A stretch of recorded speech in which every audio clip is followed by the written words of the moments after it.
Guess who dropped in today? Eric Bowman. Hello. So, great artist. One we've been trying to get at Medicine Man Gallery for a while, and he's... I didn't know that. Yeah, of course. Yeah, you're fantastic. I really enjoy what you're doing. Well, thank you. And it's a different bent, what you're doing, I think. It has a different flavor. There's something unique and original voice, which is, again... I've been told I'm different. Yeah, so. It looks like it, too. There, we got his first laugh. So, yeah, so I don't know a ton about you other than, your painting acumen, which is really good. But what I'd like to know is just kind of some stuff about, where'd you grow up? Pasadena? Is that where you grew up? Well, I was born in Pasadena. I grew up in southern Orange County, San Juan Capistrano. Oh, yeah, I know exactly where that is. Yeah, beautiful. All around Southern California there. Fisherman at all? I used to go out on my dad's boat a little bit. Yeah, you had a boat, yeah, cool. Yeah, and, but yeah, I grew up around there. But I've been living in the Northwest near Portland for about the last 30 years. And but you went to high school and junior high and all that stuff? All that in California, yeah. And what did your folks do? What were they doing? My dad was he was in sales for a big advertising, actually billboard company, outdoor billboard company. Huh. So he kind of hobby painted a little bit on the weekends. That's where I got my first experience or smell of the turpentine and the oils, when I was a kid. He did it just a little bit. So I was around the material anyway. But I never went to art school or anything after high school. Just started working and got into commercial art. So when your dad was working for the billboard companies or advertising and did billboards, how did they make the billboards back then? They were hand-painted. They were still hand-painted, just like Dixon did. Yeah. So he worked for Foster and Kleiser from 1916 to 21. Yeah, Foster and Kleiser was my dad's. They were the bad guys. They were against him? He worked for Pacific Outdoor, which became Gannett Outdoor sometime later. But yeah, so those were the two big rival companies. And so what years was he doing that kind of stuff? That was from the early 60s up through the mid 90s. Maybe. And would he actually do the painting of the? No. He worked in sales, but he always had a taste for art, and he always would go down to the art department and visit the artists and see what they were working on. And so I'm assuming that's where he got some of his paints. And then when he retired, they just had like a skeleton crew at that time where they would touch up the billboards that were being produced, digitally and by different various means back east, and they'd bring them out on trains. But they kept a few artists around just to touch stuff up. So one of them said, come on down before you leave on your last day, and I'll load you up. And he gave him, quart or pint-sized cans of oil paint, a couple of crates full. Wow. And eventually those went to me because Dad was kind of tired of painting by that time. And did you ever go down and see those guys painting? I didn't. I wish I who knows if I would even remember that stuff, But that's how it was done back in the day, and they just don't do that anymore. Well, Dixon actually said that for him, that was one of the best times of his life because he really learned a ton about composition and color.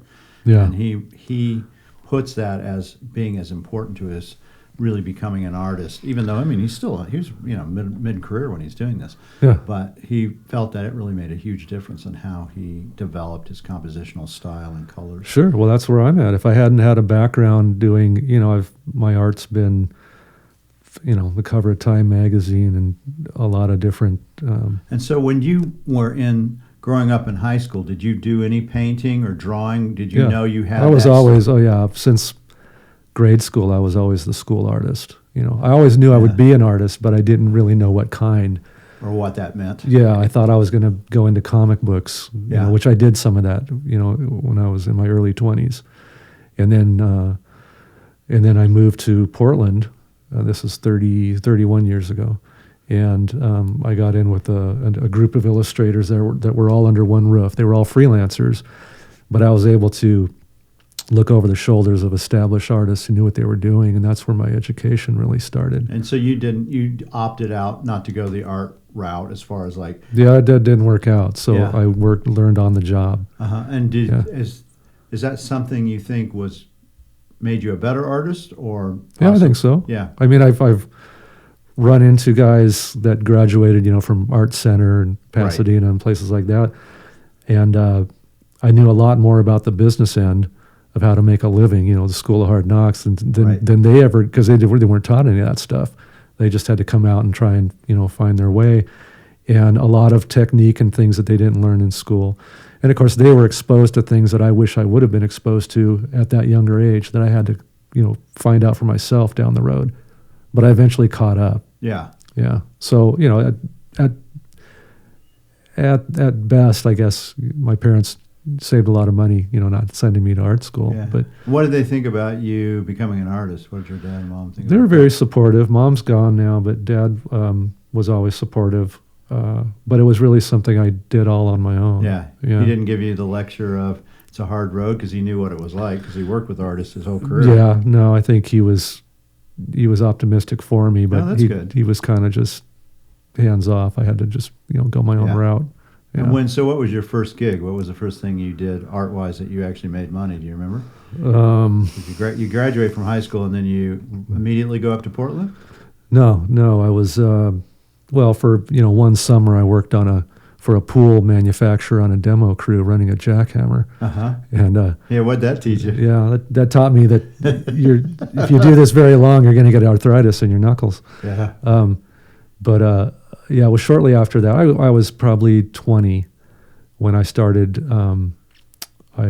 What was it? I got a position in a advertising company as an in-house artist, a sketch artist, just doing sketching ideas. I didn't know much about production art, but they could see I could draw, and they needed somebody that could draw out their ideas.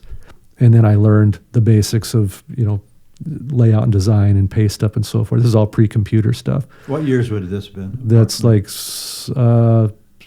80. Yeah, about 19. 80, 81, 82 in there. So I did that for a couple of years, and I learned enough to go out and just freelance on my own as a graphic artist. And at the same time I was doing that, I was trying to break into the comic book field, so I was drawing comics. And then what kind of comics would you be doing? It's like action hero kind of thing? No, none of the superhero stuff. More like horror or science fiction kind of stuff. And then once I got my first comic book printed. Oh, so you got I got published. Yeah. And then so what was that process? So did you had an idea for a story? And I had a story. I loosely kind of storyboarded it out. And left it open-ended, so I was drawing because I was impatient. I was drawing as I was making up the story. Maybe you write that way, I don't know, but yeah, a little bit. Yeah. So it kind of, but it worked out, and I peddled it around the San Diego Comic Book Convention that I was going to. Was that Comic-Con? Comic-Con, yeah. And one of the publishers there in San Francisco picked it up and published it, and I made very little money for how much time I put into it. What was the name I of spent the like comic? a year. Cylinder Head.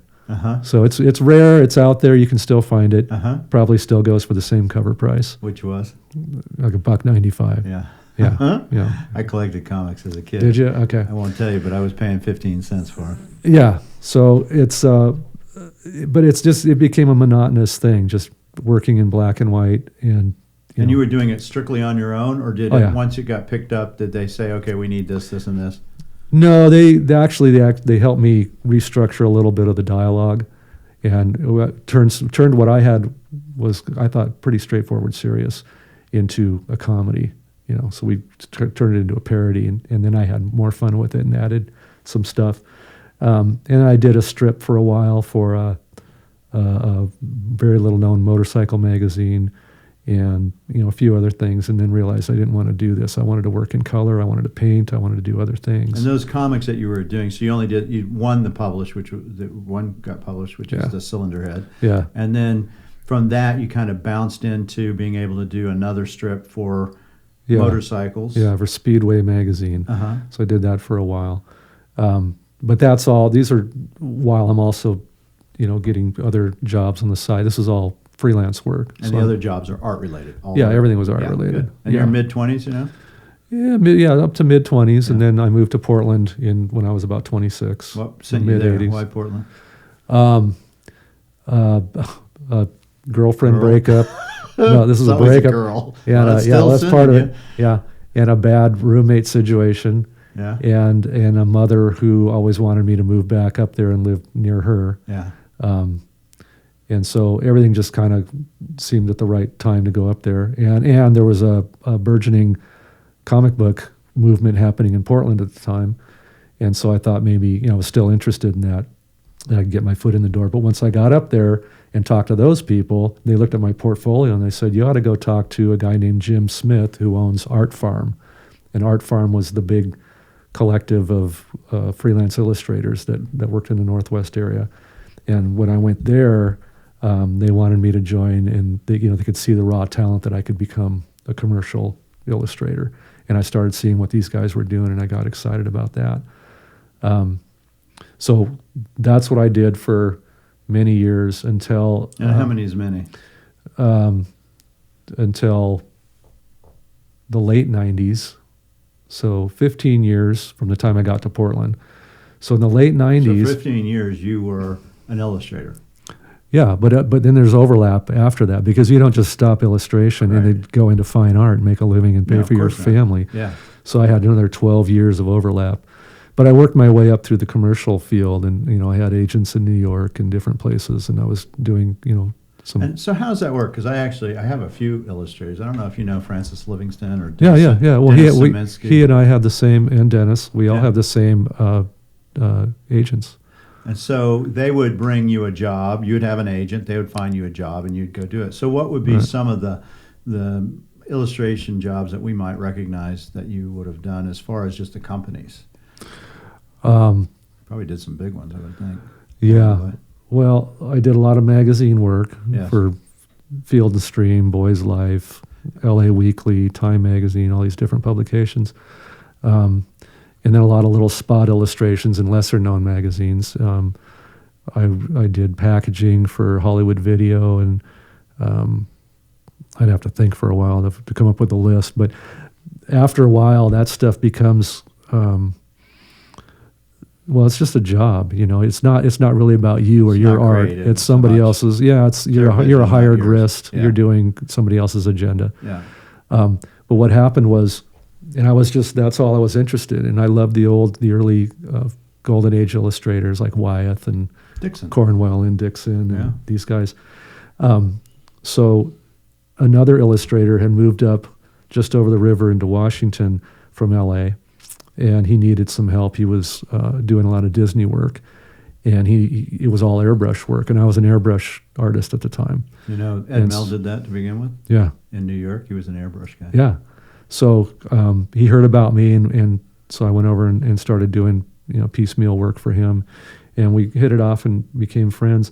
So one Christmas, he went down to Southern California to visit his folks in L.A., and he took his movie camera with him, and while he was there, he visited his old high school buddy, Tim Soliday, whom they had gone to school together, and he heard that Tim had become a fine artist. So he filmed the inside of Tim's garage, which was his studio at the time. This is in 1998. He brought it back home, and the next time I was over at this guy's house, he said, "Hey, check out this video I shot in my friend's studio." And so I looked at it, and I was seeing, rough plein air sketch. I hadn't even heard the term plein air before. I was, like I said, it was just commercial. And I was seeing figure drawings and all this wonderful stuff, and it really piqued my curiosity. So the following spring, I was going to go down and visit my folks in Long Beach, and my buddy made it, he hooked me up so I could go visit Tim and meet Tim. So I spent one weekend with Tim Soliday, who took me over to Steve Houston's studio, and these two guys just turned my world upside down. I came home from that trip, and I knew I wanted to be a painter. And what was it that changed you? What was that thing that was it the freedom of doing it and being your own creative person, or what was it? Yeah, it was all those things. It was seeing somebody else's vision that was completely the artist's. It was the visceral, the texture, the looseness of the painting, that it was all about the art, that they were doing everything from life, whereas I was doing most things from photographs. And then I was kind of at the same time connecting what they were doing with past artists who I'd sort of paid attention to but wasn't following, like the early California painters. Mm. And so it all kind of was just swirling around in my head by the time I got home, and I rushed out and I bought a French easel, and I started going to every life drawing class I could find in Portland, and going out painting, plein air, not knowing at all what I was doing, just failing miserably, but having a great time. Yeah. And then I started entering these plein air shows, and you start to meet other artists, and you're seeing what they're doing and how they're doing it, and you're picking up information. The way I've always learned throughout my life, is watching other people and asking questions and visiting artists in their studios, reading a lot of books. And was that mid-'90s that happened? Late 90s. Late 90s. Yeah. That's when late 90s was when you went to Soliday Studio. Right. But I still had to make, I got a family to pay for. Yeah. You probably have a house. Got a mortgage, I got all that stuff. Yeah, right. And I'm the breadwinner, so I still had to keep my connections with the commercial art. So I did that all the way up until about 2012. But 08, 09, when the recession happened, the commercial stuff stopped. Dried up. And, as well as, and I'd been in galleries since about 05, and that stuff slowed way down too. But it afforded me more time to do gallery work because the commercial stuff was always, that was, if I got a phone call for a commercial job, I had to take it because that's sure money. Right. Compared to everything I do.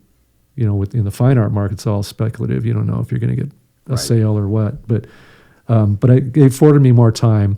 And then as the commercial stuff didn't come back very strong after 08, 09, I figured I may as well just quit it altogether and go into fine art. It was the time to do it, and it worked. And when you visited Soliday Studio, and then you started doing plein air work and started working on your craft, did you know when you left Soliday's studio that this is what you were going to do? Was it that clear cut in your mind? The goal was. Yeah, that's good. As far as would I be successful or not, Yeah, but you knew that was a big question. But I couldn't deny that myself. There's no way. And as I got into that, the more I began to hate what I was doing with the commercial stuff because it was all really tight, detailed. Right. Stuff that I wasn't interested in anyway. Yeah, it was really a job. Yeah, it was. But again, it took me. It was about a 12-year, and Tim was right on too because he told me it'll take you about 5 years just to get a handle on painting outside. And I thought, 5 years? I don't want to hear that. Nobody wants to hear that. But it was about 6 years later when I entered my first plein air show and got into my first gallery. Your 10,000 hours. Yeah. And what was that first gallery that you showed at? Do you remember? It was the best one in Portland at the time, Yoshida Gallery. And they closed down like many others when the recession hit. 2008, 2009 probably is when they went. And were you just doing plein air material at that time? Were you doing figurative stuff there? I was doing figurative stuff. Yeah, I was kind of melding the two because most of the plein air guys they're just doing landscapes. Right. And so because of my commercial background, because I could draw, I could kind of work in both areas and put them together, and and that's my interest now. I'll do straight plain landscapes, but I love to put them both together to work in figurative as well, and so. And so, when did you get into that gallery in Portland? When would that have been? 05 or 06. And do you remember how long did it take them to find an audience to sell your first piece? Do you remember how long it took? Not long at all, and it wasn't because of me so much, but it was those years. Middle income people had more disposable cash to buy. And my stuff, of course, was very low price because I was brand new in the market. So I think my first year they sold 41 paintings. Yeah, that's a lot. Which was a lot of painting. It was a lot. Yeah. So it felt great. And then, and I thought, and I was still doing the commercial work, so I was making a good income, and I thought things were just going to keep going this way. That was 2005-06? Yeah. And then, 3 years later, everything just stopped. Yeah. But I had enough coming in that we got by. So, I've never had to go, work at Home Depot or something. Right. No. Yeah, I'm pretty sure you won't ever have to at this point. No. Yeah, I hope not. Pretty sure. I hope not. So when you got in the first gallery, then did you, and you sold 40 paintings your first year, did you go, okay, I need to get other galleries? Yeah. And so tell us about that. So that process. It was, though they were just, it's kind of like my career as a commercial artist. You start out locally, then regionally, then go national. So I went to a couple other galleries that, there's the 50-mile rule. Tell us about that. Well, a gallery, at least in the Northwest, would like to be exclusive with you within 50 miles and not be in competition. I've never heard it put in those terms. Yeah, well, that was their thing. So, yeah. So I got into another one on the coast and another one further down the coast. And and you'd get 3 galleries, maybe 4, and then one would close, and then you'd maybe go find another one. So I was trying to keep at least 3 or 4 galleries fed with paintings, but then they all started closing by '08. Yeah. And so then the Western thing, I thought, I've always loved like Dixon and Frank Tenney Johnson and these guys, but I was looking at the Cowboy Artists of America and the older school guys that were painting very tight, very historically accurate, very detailed stuff that I wasn't interested in. I thought if I was going to go into Western art, I would almost have to become a cowboy and learn all the lore and learn all the, get the right tack on the right horse with the right era rifle and I just thought that's not where I want to go. I want the freedom to express myself, but not get bogged down with all the history and all the research. And then one day I did a little head portrait of a cowboy smoking a cigarette, and another gallery saw that, and they invited me to be in their small work show. And so I thought, this is a well-known gallery like yourself. And I thought, you can tell the name. It's fine. Yeah, this was Maxwell Alexander Gallery. No, that's a good gallery. And I thought, wow, cool. Okay, so but I already sold that painting. So they said, do you have anything else? I said, sure. I didn't, but I knew I could come up with something. Yeah. So I did a Bandito guy smoking a cigar. It was a nocturne thing. And I thought, well, I'm going to have to put a good, nice frame on this, a real gold leaf frame. So I sent it to a framer down in Southern California. And when they got it, they bought it. He wanted it. Yeah. So I said, well, okay, but I'm going to give the commission to Maxwell Alexander, even though I hadn't been there or met them in person yet. I thought that'd be a good move. Yeah. And they appreciated that. And the framer that bought the painting let them put it in the show. And then they asked for another one, and they sold it, and another one, they sold it, and another one. And finally I called them up, and I said, so am I in the gallery now? And they said, oh, yeah, you're in. We haven't put you on the website or anything. So that's where that started. And what year would have that been? Maybe 3-4 years ago. Yeah. So what did you do from that time frame when everything hit the skids in 2009? Yeah. For the next, from 2009 on, how did you? Painted like crazy, and I had a couple of galleries I'd sent stuff to, and I would take a commercial job. Like I said, I didn't cut off my agent in that field until about 12 or 13. So there was still some stuff that would trickle in. So it was enough to get by. We used some savings, and we made it. And did you do any shows? Because you're doing a few shows now, like you're in the Autry, right? Well, I was doing a lot of those plein air shows. Yeah. Yeah. But the Western shows, that's just started. I got into the Briscoe Museum, the Night of Artists, a couple years ago. So I'm going back to that one. And then I just got invited to the Masters, and I did the Coors show for a couple years.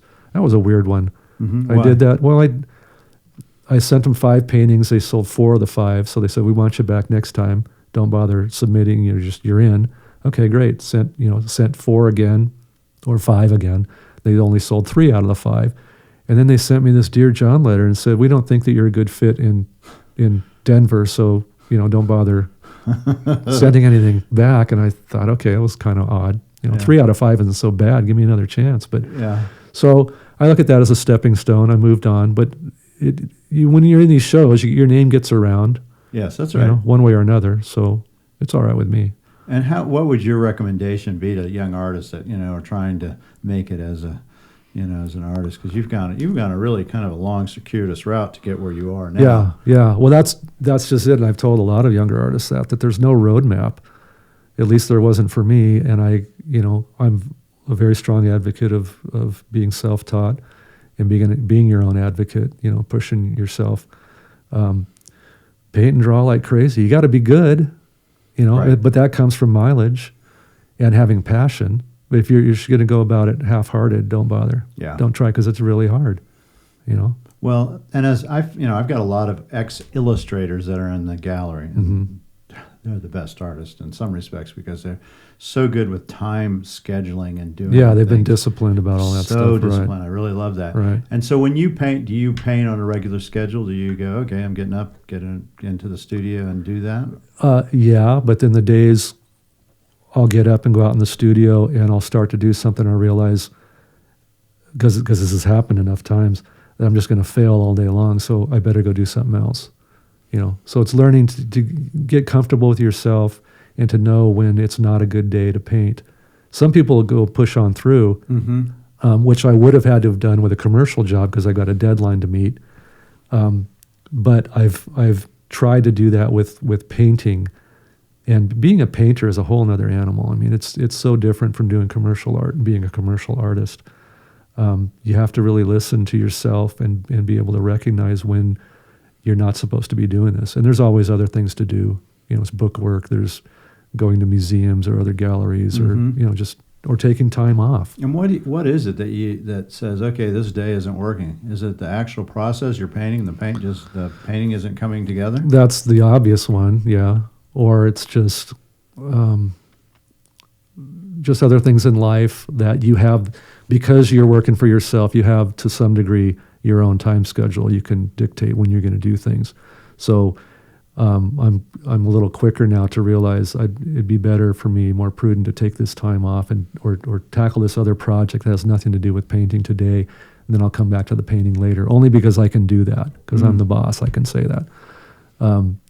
But I've tried to make things work before when they weren't, and it just never goes well.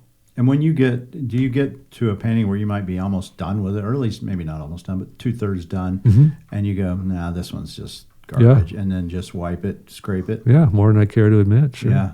Well, actually, I won't always wipe.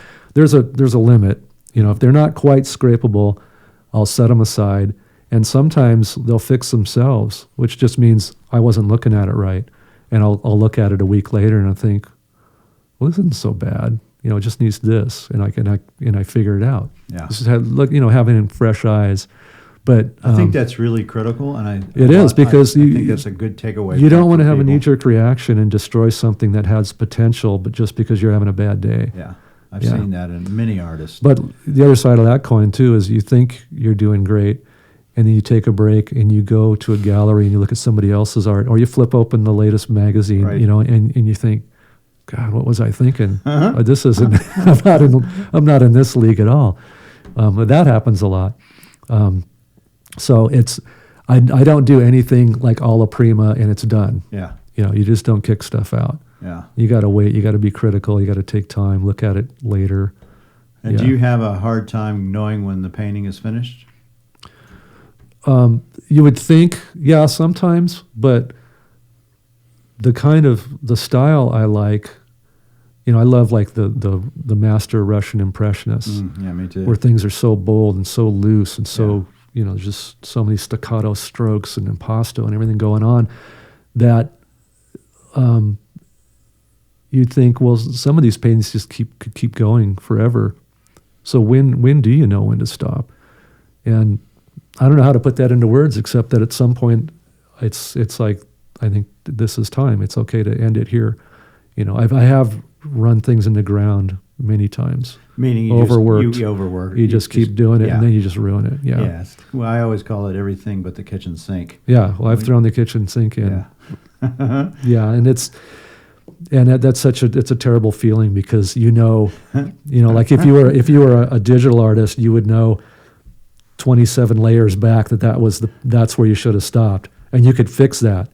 I don't know anything about doing that, but with a painting, once you have so much texture and strokes on there and stuff, then you can't really correct things because it looks obvious that because the viewer's going to see the mistake underneath what you're trying to cover up. And so I've actually scrapped paintings that were 99% there and just started from scratch to recreate them again. And that's really because you weren't happy with the finished imagery. And I have enough. I think most artists have enough integrity that they're not going to let that out the studio unless they feel good about it. Yeah. Some artists don't. There's some that, especially some of the name guys that, and I can't name them, I'm just saying that I've seen some some stuff that probably shouldn't have gone out the door by some guys that know they could still sell it just because they have a name. Yeah. And I'm Real still trying. I'm artists. trying to make a name still, Yeah. so I've got to only let my best stuff out there. And what's really embarrassing is there's so much crappy stuff I've done that's out on the on the internet that you can find that really Have you I ever cringe. tried to buy it back just so you can? No, but I've get it asked off the people. I've market? asked people to take it off their site. Yeah. Yeah, Yeah, I can understand that. yeah. So I remember one artist, I won't say who it is on air, but he knows who he is. I went to his studio, and his pickup truck was filled with all his paintings from olden days, and he was taking them to the dump. yeah. And I was like, let me go through these before you just destroy. I'm too cheap to do that. I'll take them off the stretcher bars, or I'll scrape them down. And, Yeah, you know. he was dumping them. And Yeah. there was a lot of good paintings still there. Yeah, but it's their prerogative. I mean, No, it's it is up their to how he prerogative. feels about it. No, and he 'Cause made, he made it clear that was his feelings. But Yeah. I think there was a few he actually did, with a little further push from me. Just said, okay, I'll wait on this. Yeah, I think we have to, as artists, realize that we are our own worst critic, that's and right. and some of the stuff that we see, nobody else is ever going to pick up. Yeah, that's know. right.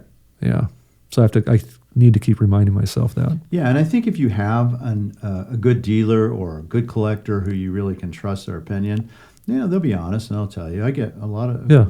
It's not uncommon for one of my artists to send me a picture of the painting. Well, or you've got a something. trained eye. You know what Yeah. you're doing. But because I'll have friends, relatives, other people who Yeah. just laymen that say, "Well, it looks great to me."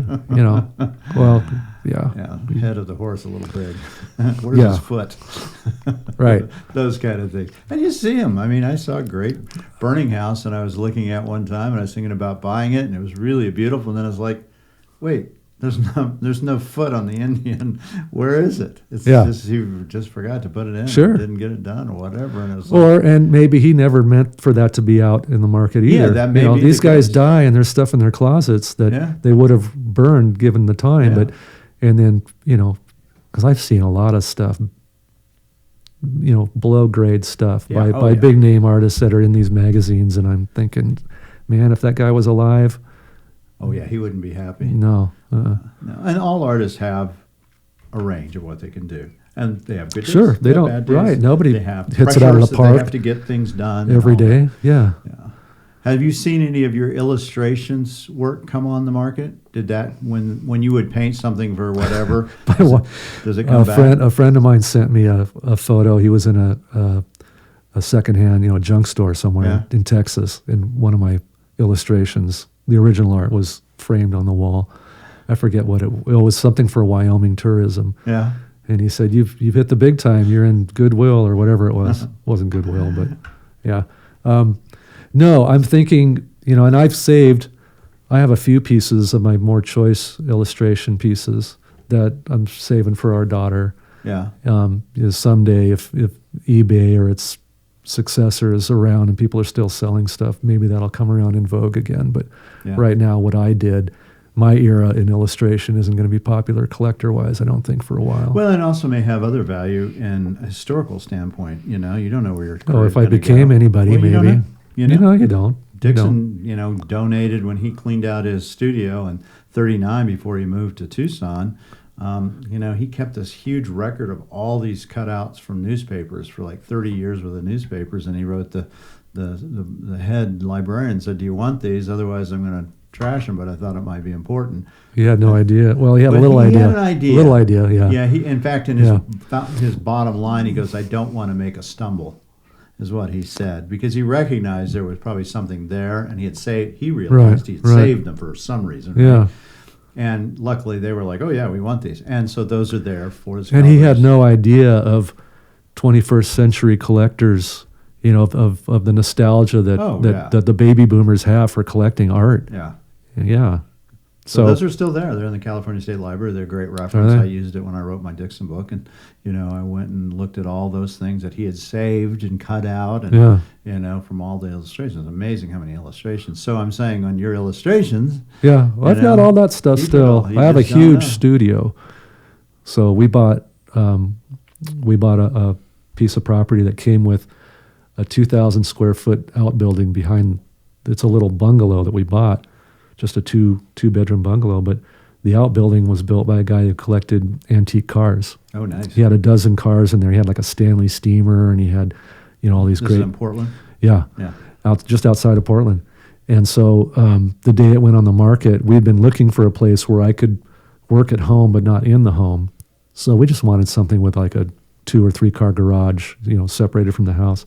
And this place came on the market, and we were the first to get there, and we had people behind us lining up. I'm sure. And it was in our price range, and I knew this would be a dream studio. It took about a year to complete, but you could fit our house inside the studio.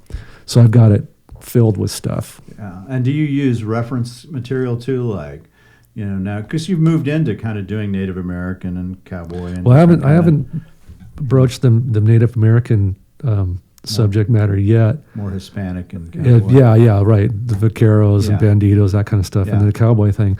And in fact, that's why I'm in town, because I'm doing a photo shoot with some cowboys tomorrow. Yeah, how important do you think that is for as an artist, to have actual images that you've shot of real models?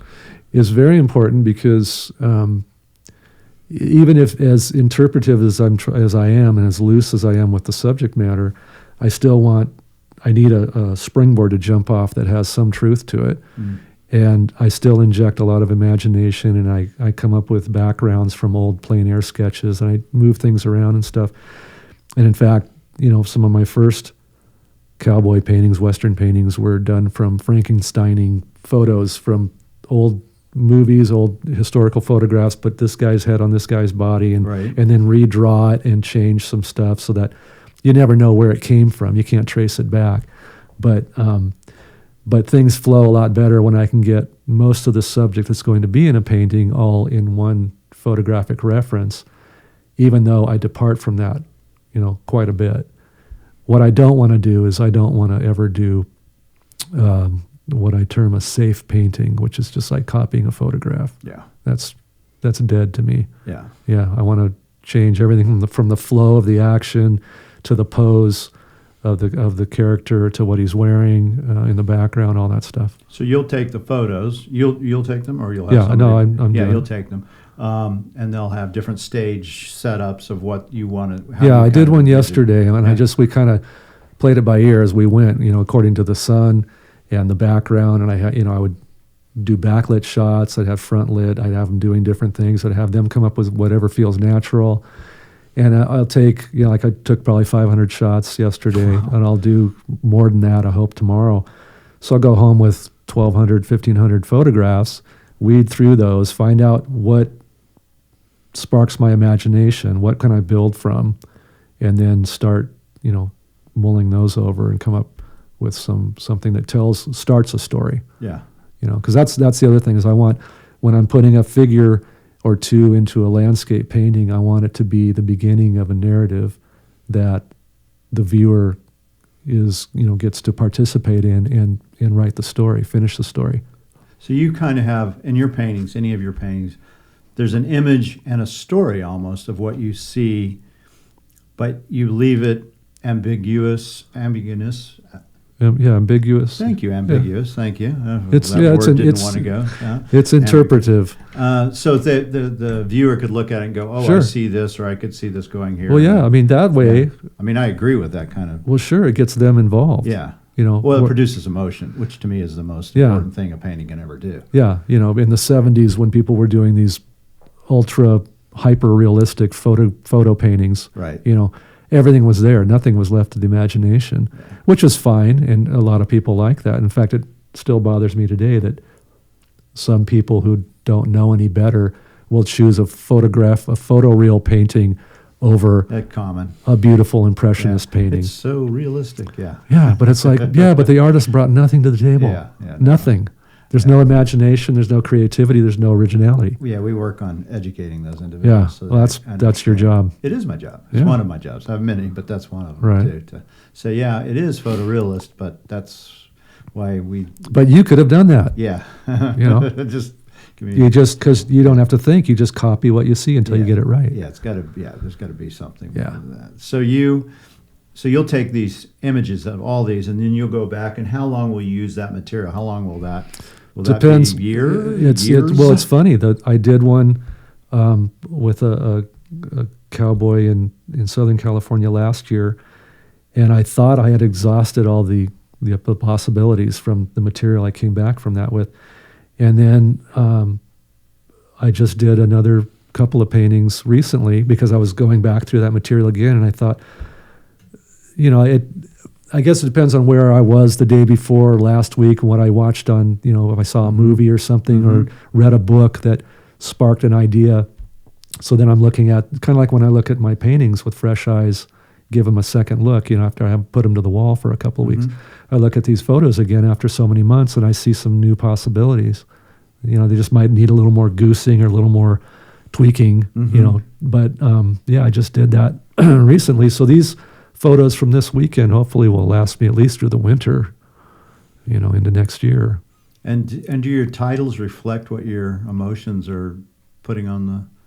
Sometimes I've used titles from old music, old songs. Oh, that's a first. That's interesting. Because I love music. If I hadn't gotten into arts, into drawing, painting, I'm sure I would have been a musician. In fact, I wanted to ask you about that just because you went to Portland, which has a really great music scene. Was that any of it besides just the comics, or was part of it the music pull too? No, I think that was kind of serendipitous, though, that I ended up in a place where in the 80s, when all the collector thing boomed, I was collecting old posters, tin toys, advertising memorabilia, vinyl records. Well, they were still making vinyl then. We just called them records, right? They were records then. Yeah. But in fact, I just got another turntable just recently. So I've got my old vinyl out, and now I'm stopping into record stores and junk stores and getting, beefing up my collection. So music's an important part of your life. Yeah. And even your paintings. Yeah. It'd be interesting, I think, to do a series of just from music. Yeah. I haven't ever seen that done, actually. From just these are you start with the songs and the titles of the songs and maybe the music. All right. Yeah. And then do a show with those. And Well, it's all connected because be very cool. I've always got music playing in the studio when I'm painting, either early blues, acoustical music, like guys like Charlie Patton and Robert Johnson, so forth, or jazz, or I'm playing, 30s, 40s, 50s jazz, or in rock and roll. But it's a lot of the instrumental kind of stuff that helps me paint. It just puts me in the mood. I can control my own environment because I have my own studio by myself. That's another thing I'll never do again, is share studio space. Yeah, I did that. Well, I did that for a long time, and now I like it. I like the solitude of it. But when I, certain music, certain songs will elicit memories or put me in a certain mood, and I'm sure that's affecting what I'm painting. Oh, absolutely. Yeah, I think a lot of it's subliminal. A little bit, but then I need to go over and put something on because I don't like just dead silence for too long. Either. But sometimes I have to think and concentrate on something. And do you listen? When I write books, I find that I can listen to jazz or blues, but I can't listen to like a pop song or something. Not vocals anyway. Something that really where I go back to the music and forget what I'm doing. Yeah. And do you find that when you paint at all that there's the Beatles is like I can't listen to the Beatles because it's just too. Well, you can always listen to the Beatles, Mark. I want to sing with them and back into the Beatles song, and I forget that I'm supposed to be killing somebody in this murder mystery. Well, it depends, I guess, on if I'm working on the focal point of a painting, or if it's a problem I'm trying to correct and work out, and I need more concentration, then I'll turn music off completely. But it could be a vocalist, pop, whatever, whatever I'm in the mood for. It changes from day to day. Yeah, that's interesting. I find that for a lot of artists actually have a similar. Yeah, well, I think it's a DNA. It's all a genetic thing. It's like synesthesia. It's all connected. Really, Yeah, that's why I say if I hadn't been a professional artist, I think I would be a professional musician with a job on the side to pay for the bills. Because but I'd be jobs on the side. Yeah, as a musician. But I think it's the same whether it's dance, music, theater. It's all connected somehow. The arts, it's all right brain stuff. No, there's definitely some kind of. Which you're interesting because you come from a medical background, so you've got left and right going. Yeah, no. But my one of my sisters was a classical violist who's now, Oh, yeah. a physician and a PhD type as well. So it's the same kind of thing. So my wife she's a singer, musician, not professionally. But the church we met at 27 years ago, 28 years ago, she was the head of the music there. And so one of the best days ever was when I had enough money. I surprised her with a baby grand piano. Oh yeah, that's had it cool. delivered to our house, and she came home and she couldn't believe it. But that's one of her prized possessions. And so she play on a regular basis? Yeah, she sings and plays. I paint and draw, and then our daughter Lily, who's 13, she looks like she's going to be a writer. Yeah, very good. She loves to write and do poetry. So, wow. So we're all about the arts. That. Yeah, we are too, actually. Yeah. Which is unfortunately kind of lost in our society today. I think a lot of that. Or Maybe not so much in Portland. I think there's certain places. Well, yeah, maybe Portland's. It's different. The only reason I'm in Portland is because of my family. Yeah. It's not a destination for representational art. No. People don't go there to collect representational But you do art. have a very nice art museum. Right? They do, Yeah, and they try to be a very artsy town. There's Yeah. just a lot of bad, abstract and modern stuff going on there, and it's not. What I tell people is, I say 100 years ago, when artists were migrating from the East Coast to the West, they got out here, meaning Portland, and they hung a hard left and they followed the sunshine, and they established themselves and out of that colonies, in Southern California, Right. Scottsdale, Taos, Santa Fe, and Tucson, then too. Tucson, right? Yeah. And the galleries sprang up out of that, and that's where people go to collect especially representational art. Mhm. They don't go to the Northwest. No, There's not no so history. much. There's no history there of Not so much. Yeah. No. Washington had some great painters, I think. Yeah, if you get up to Seattle, but it's Yeah. still, their cultures came out of, And of course, you had Curtis. logging Edward and Curtis came fishing out of and Seattle, which Yeah. yeah, that's true. he was one of the greatest. Yeah, So, and I'm sure Ansel Adams spent a lot of time up in Yeah, the they all Northwest. Yeah. and so where would you go if you weren't in Portland? Well, that's the big question too, Yeah. because the California I grew up in is long gone. Yeah, and I couldn't afford it anyway. Yeah. So I mean, and I don't mean to. I'm not trying to put Portland down. There's We love Portland. Yeah, go Portland, go Blazers. It's great in the summer and the fall. We have beautiful summers up there, and I love the coast because it's, for the most part, it's undeveloped. It's like Right. California probably was, 100 years ago. But I need the sunshine every once in a while. Yeah, and I even think for painting, it's really important. Yeah, just well, for- that's why I'm here. I Yeah. want, I'm doing predominantly Southwest Yeah. material, so You have to I understand needed the to light. I got to get authentic, stuff to work from, and I can't do that up there. So Yeah. that's a hard thing for me, and I didn't so much consciously pick the subject that I'm excited about now, and I think I'm going to go with for, indefinitely. It just sort of somehow got a hold of me. Well, Unfortunately, I live out of that area geographically, so I have to make yeah. excursions down here in Southern California and Utah, to gather material. But it's okay. Yeah. No, well, it's It's a good nice. excuse. I mean, It is. yeah.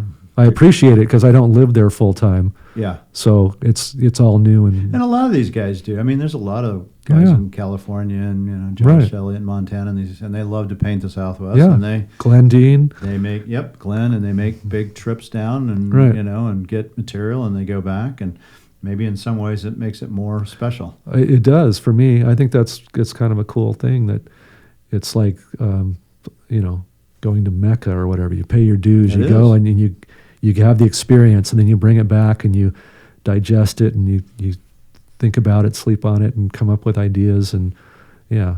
And you think that's pretty much where your world's headed for the I rest think of your so. career It's- is going to be kind of It's a conundrum for me because I've got straightforward figure paintings on my website, of dancers and jazz singers and different things, and then I've got a section that's just Southwest, and then I've got landscapes too. I don't want to be purposely pigeonholed because I know there's always an end to that. So I want to keep my options open, but then again, I don't want to be looking like I'm schizophrenic and I can't focus on something. Right. So, but yeah, for now, most of my eggs are going into the Western art market. Yeah, it's a good basket, I think. Actually, I think so. I think it's of any other genre. I think it's the one that's going to outlast everything because it's number one. It's indigenous or it's exclusive to America. It's iconic. It's heroic. It's something that people appreciate. Real. It's very it's American, historic. It's all that stuff. Yeah. It's one of the things I loved about Dixon. It's one of the things that I wanted you in my Dixon, retrospective and shows. I so appreciate that. I mean, that's the essence of what he got, and that's what obviously clearly you have that same sensibility, which is wonderful. I'm not prepared to go as deep as he did and go, and live out in the desert alone like that. But very few did that, actually. I mean, I'm sure. There's not that many. I mean, the people that did things like that were Edward Curtis. I mean, there wasn't a lot of guys then. People that would go out and spend that kind of time. I think you had to be drawn to it in a weird way. You do, and it's it's certainly not practical for me with my family situation. And you have a younger child that needs dad, and mom needs you, and all that kind of stuff too. Plus, as a painter today, I think you really have to be in the studio working. Yeah, that's where the action is. Well, that's why all these plein air shows, and I don't know what I should say, what I shouldn't. Only what you want people to know. Yeah, it's good and bad. There's a lot of bad. Yeah, and for me, it's again coincidental, or this is a God thing or what. But when I became interested in becoming a painter, it just so happened to be at the same time when these plein air shows were popping up, and that was a perfect stepping stone and a vehicle for me to get my name out there, to meet other people, to get around, travel, and do work these your shows chops too. I think, really, yeah, absolutely, yeah. It was a training ground. Yeah. And so the only one of those that I care to do anymore is Sonoma plein air, because I love that area, and it's kind of my California fix when I go down there once a year. But the term plein air, even, I kind of distance myself from that because it's such an all-encompassing. Everybody and their grandma does it now, So it was a good thing to learn, a way to learn how to see outside from nature and capture it. And fleeting shadows and light and all that stuff. But all of that, just like it did 100 years ago, is all footnotes that go into creating the grander piece that's done in the studio. So it's all supplementary information that helps me create the things that I want to do, because my vision is not going to happen in 2 hours outside. Right? So it's going to capture my imagination, and I'm going to get what I can out of it, but I'm going to take it home and I'm going to look at sketches in my sketchbook, and from all that stuff, I will formulate a composition that says what I want to say, and that can only be done, with hours and hours in the studio. Yeah, it's like a beat in a music.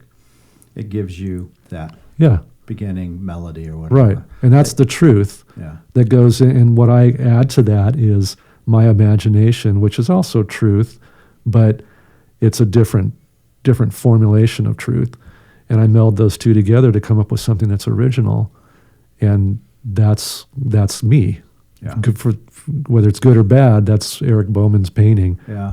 Take it if you want, but but I have to have somewhere to start, and that's coming from nature or from life, and then the rest of it is my own experience and my perspective on things, and mix it all together, along with all the influences I have from the golden age of illustration and the golden era of fine art painters and the Southwest, and then I come up with hopefully something that's original.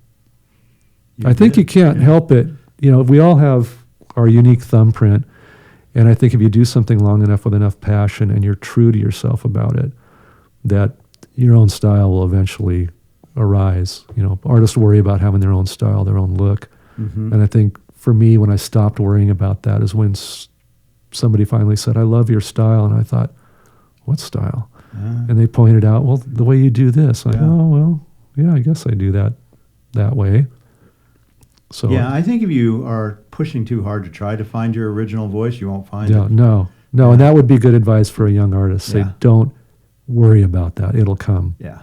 Yeah. It's from the gut. It's like people who worry about the archivability of their paintings. And I'm thinking, I'm not going to say this out loud to them, but I'm thinking you need to just worry about painting better. Yeah. Like I do. But I don't care about archivability. I use good materials, and it'll far outlast me or my daughter. Right. And that's all I care about. Yeah. Making something that's worthwhile that you want to put Eric Bowman on as the final statement. Yeah, that's all that matters. It'll last long enough. Yeah. That's it. How can we go any further than that? I think that's fantastic. Well, thank you. Well, the greatest thing about doing these kind of podcasts for me is, I get a better understanding of you and how you make your art. And when I have it in front of me and go to sell it, I can understand now. I can see the beats. I can see the music. I can see the story.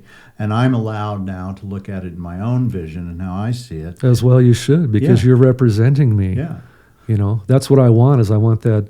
I think all artists who are represented by a gallery want that symbiotic kind of relationship where you know each other and they can speak for you honestly and fill in the rest of the story for the buyer or for the interested party who's looking at your work. It's not always about selling the painting. It's It's about educating the person that's interested and filling them in on what they may not know about the person behind it. And how long it took you to get to that point? 40 years. Yeah.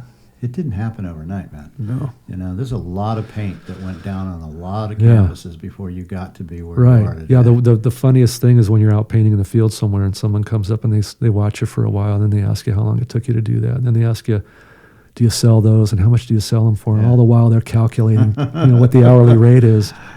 And I'm telling them, it doesn't work that way. It's like a surgeon. Yeah, they can open the belly, do the surgery, and be done in an hour. Yeah. But it took them like 25 years to get to that, where it made it look so easy. And it's, And doesn't each previous surgery somehow contribute to your skills for the next one? I mean, that's how art works. Yeah. It's all building on and you can see foundation. A young surgeon is very tentative of cutting.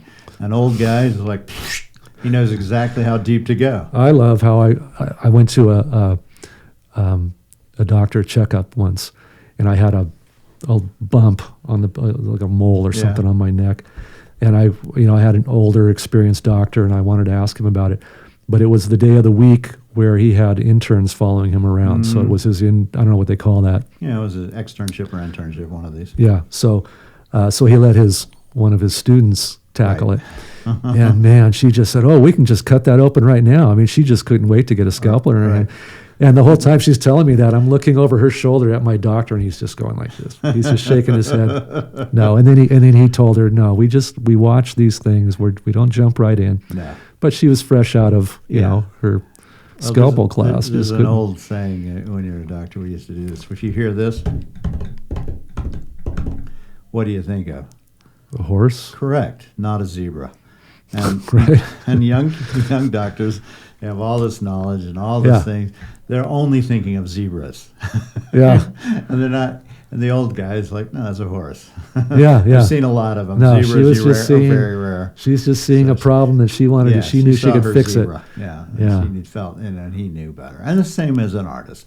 You see things that this isn't a problem on this canvas, or you know how to tackle it, or you're not afraid to. Oh yeah, you go through a period where you're very trepidatious about venturing into a subject matter or something that you think is too difficult to tackle because you don't have enough experience. But eventually you get there. So I feel I'm more comfortable in my own skin as a painter than I was certainly 6-8 years ago. I mean, when you first start, I was a 9x12 canvas compared to an 8x10 was intimidating to me because it was that much more to cover. And I just, I wanted to stay in control. Right.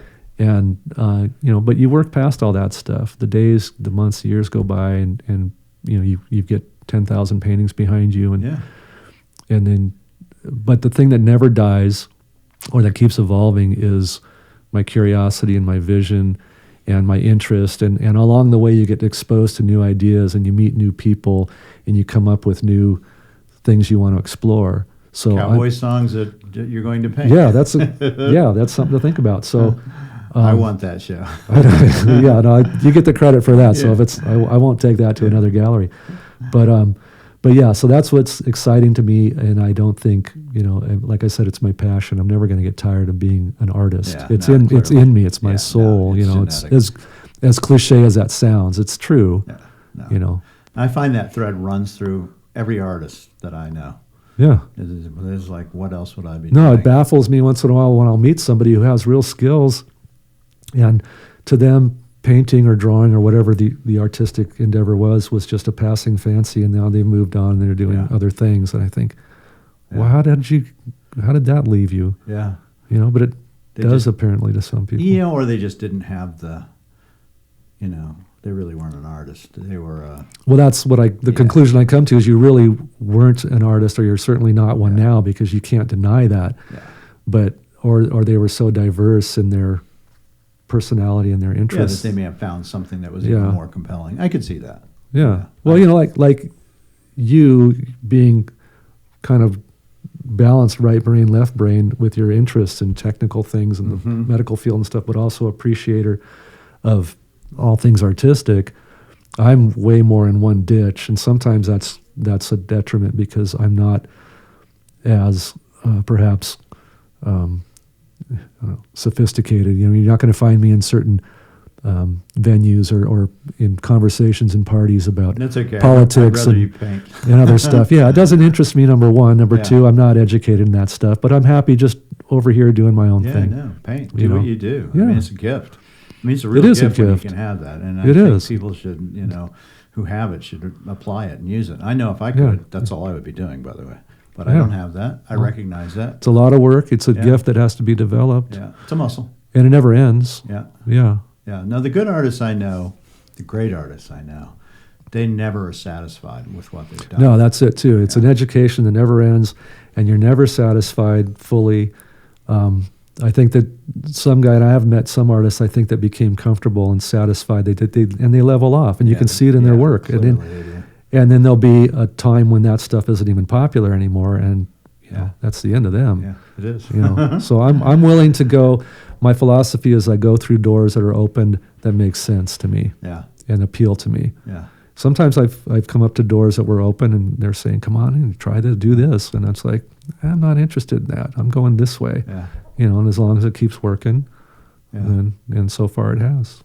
Eric Bowman, I'm looking forward to seeing what doors you go through next. Thanks, Mark. I'm glad to be a part of the gallery, and it's great to meet you. Yeah, this is the first time we've met, as a, artist dealer. But I think that's the thing. It doesn't, if you're a really good dealer and a good artist, it's important to have that. But just talking on the phone and corresponding and understanding, you can get a sense, I think, of, like, I know how, I understand how you paint. I can see it. I mean, I can see your paints. I know you have a skill set. I know you have the chops. Well, you've been doing it long enough that you clearly you have the chops. Recognize what you like, and you think you can sell it. That's right. Most importantly, recognize what I like. That's the most important part, by the way. Yeah. For me. Well, I still feel, very, very new to this, not just this market, but I mean, being a painter, for me, I've been doing it full time for, I don't know, 10, 12 years. Right. But I still feel like a baby at it. There's so much to learn. There's so much I want to do. Stuff I did just a few years ago I can't stand. I want to keep moving forward. I love that.